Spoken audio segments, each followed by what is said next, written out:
What's up, YouTube? I was just unloading the Cummins after a week of visiting my storage place to part stuff out and figured I'd show off my little mobile mechanic setup. It's cheap, it's effective, maybe it'll give you guys some ideas, I don't know. Pretty much basic stuff, but yeah, this is a lot of my stuff I use at home, and I just toss it in the passenger seat of my Cummins when I head to storage because I have a lot of cars there I need work on, and sometimes it's not worth dragging them all the way home just to do a little something to them. So yeah, I just have I have one of these for SAE too, but this is my metric socket set. Impact sockets from SunX, the 3/8 and the 1/2 inch set. This isn't going to include the normal toolbox in my truck, which is just a Harbor Freight box with you know, Craftsman chrome sockets, Harbor Freight wrenches, Craftsman combo wrenches, etc. I keep that in all my vehicles, but you know, we have a long boy Tecton 3/8 pickle fork, Harbor Freight breaker bar, and long boy pliers. These are handy for cutting stuff apart because a lot of time when I'm there I'm parting stuff out. So Milwaukee Sawzall blades are amazing, and earplugs because your hearing doesn't come back, allegedly.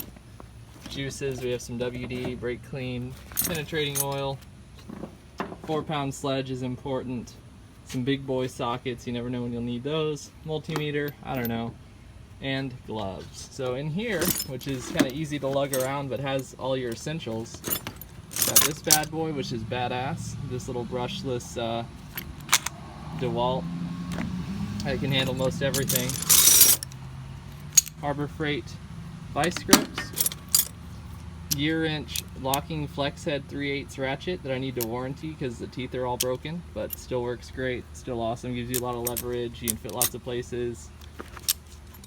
The stubby socket, or the stubby ratchet, it's about this long, it's 3/8, it's awesome too, and flex head, it's not in here, but I bring that a lot. Dead blow, handy.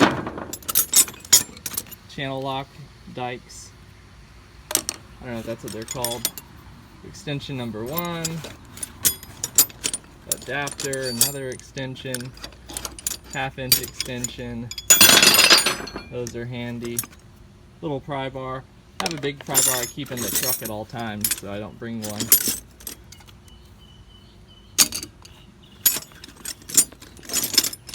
Various wrenches, these red ones are Harbor Freight Doyle wrenches and they work great.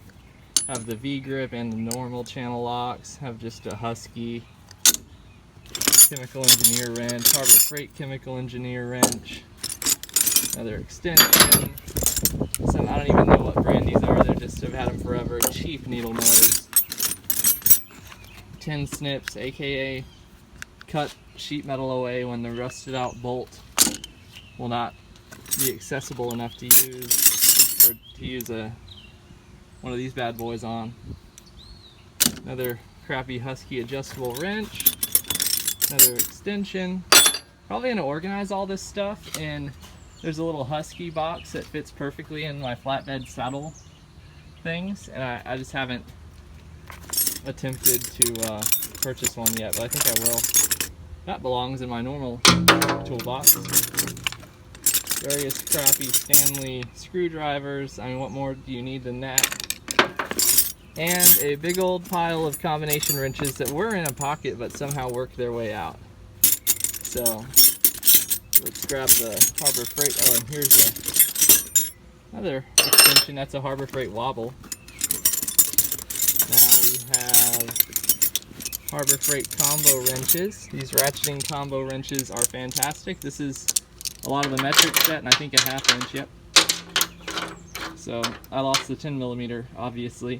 But there's 4 out of 5, and a 1/2 inch for batteries and stuff. And then we have, I basically just grabbed, alright, wait, get this one out of the way, Harbor Freight 17mm. I don't even know why I have that one in there, just because why not have 2 17mm? But these are very cool. So I highly recommend buying this set, because you can, another Harbor Freight slipped in there. I don't even know where those go, I think those go in my truck usually. But whenever I'm going out, I know what vehicle I'm going to work on, so I can grab a handful of metric or a handful of standard. Then when I'm back home, I can simply Open my combo wrench drawer. This is a 44 piece, I think, set from Gear Wrench. Open my combo wrench drawer. Go, alright, 22, 21, 20, 18, 17, 16, 15. Whoop.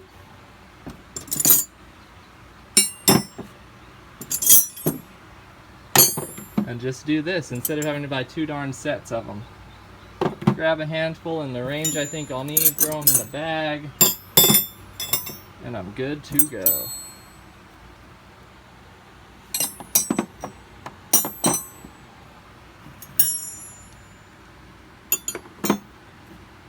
Alright, standards are accounted for. 10 mil, 11 mil, 12, and there you have it. So that's an essential part of the cheap mobile and home setup. If I were to buy another set of these, which I don't really need to at this point, but if I really want to get fancy, I'd do that and then put them in metric and standard wrench rolls. But for now, that works great for me. It doesn't take any time. So there you have it. That's about all of my mobile setup. I also, if I'm going to need it, bring Bertha and my Harbor Freight Daytona jack. But I'm probably going to get a little racing jack that's lighter and easier to carry. And just keep that on the truck in a saddle box at all times, because it's a lot handier than the jack I have with it. And it's good to have a floor jack when you help stranded people with blown out tires. But that one's just it's a heavy beast to lug around, like 75 pounds. So there you go. And this is a little Harbor Freight $5 on sale tool bag. And again, I'm probably gonna upgrade to some sort of box, but honestly, this is great. I just throw it in my pile of them when it's empty, when I'm back home, and throw all this stuff in its respective drawers in my Harbor Freight box. So you can see we're all in on Harbor Freight here at JS DoubleWrench, I don't know, something. So yep, this place is a mess. I've just been running around at my storage place, so I haven't had time to clean and organize. But if I part this 60 out, I'm gonna part out something else and then something else, and then I can focus on actually building. But anywho, I just thought I'd give you all a little look at that while it's out. I know I like watching random videos like this, so yeah, if you want to see more of my projects or tools or whatever, don't forget to like and subscribe. Gonna be doing a lot of videos on this. Probably get more videos on this too. But I have other vehicles at storage that I'm gonna build, so be sure to keep a lookout on the channel if you like old Yodas, Miata race cars, whatever. So thanks for watching.